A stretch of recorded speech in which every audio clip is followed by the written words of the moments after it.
Hi, I'm Brian McDonald with O'Reilly Media. I'm here with Ariya Hidayat from Shape Security, who's talking to me today about designing JS APIs. Thanks for coming.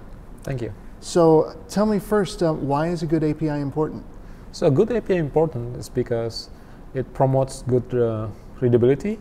So people who are using that API will write concise and ambiguous code.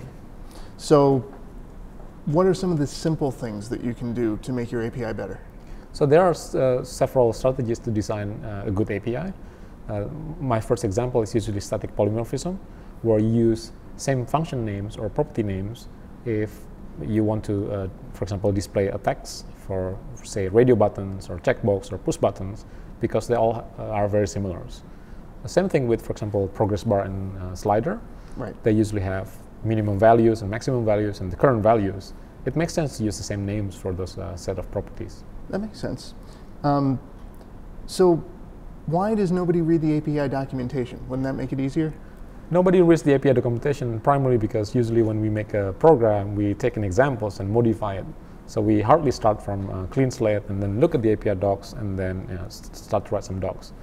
Also, it's very important that in some cases where you review the code or try to analyze how the code implements certain functionalities, you don't have the documentation handy. Oh, that's true. So what do you do with an older code base? Older code base sometimes can stay as is, but in many cases it also makes sense to refactor those codes to follow certain API guidelines. So I'm interested in the human element of this. How difficult is it to get developers to adopt these new guidelines? Adoption normally correlates very well with the value. If we change a certain API just for the sake of changing it, then it doesn't give a lot of values to the users.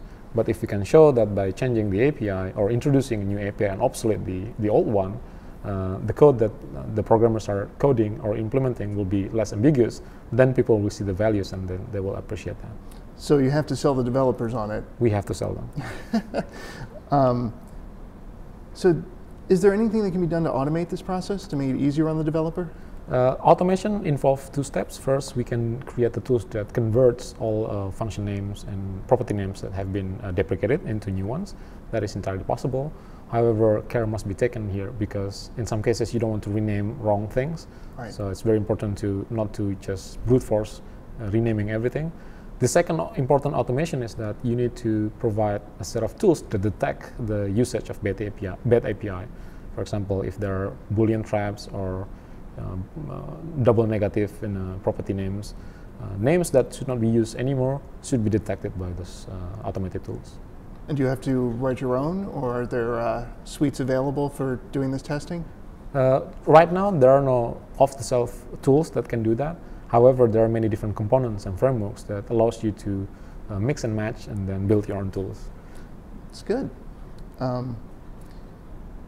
So how successful have you been getting the developers to adopt these standards? Successful is hard to measure, but right now I'm happy if people start to get some awareness as to don't write this API that way because it causes ambiguities. When the last time I looked at many JavaScript frameworks, there are still things like double negative and Boolean traps everywhere. I guess it also takes time to move from one version to another, so even if you deprecate those, there are still users who are using old version that are going to stick for a while with the non-optimal API. That makes sense. So do the developers appreciate it once it's done?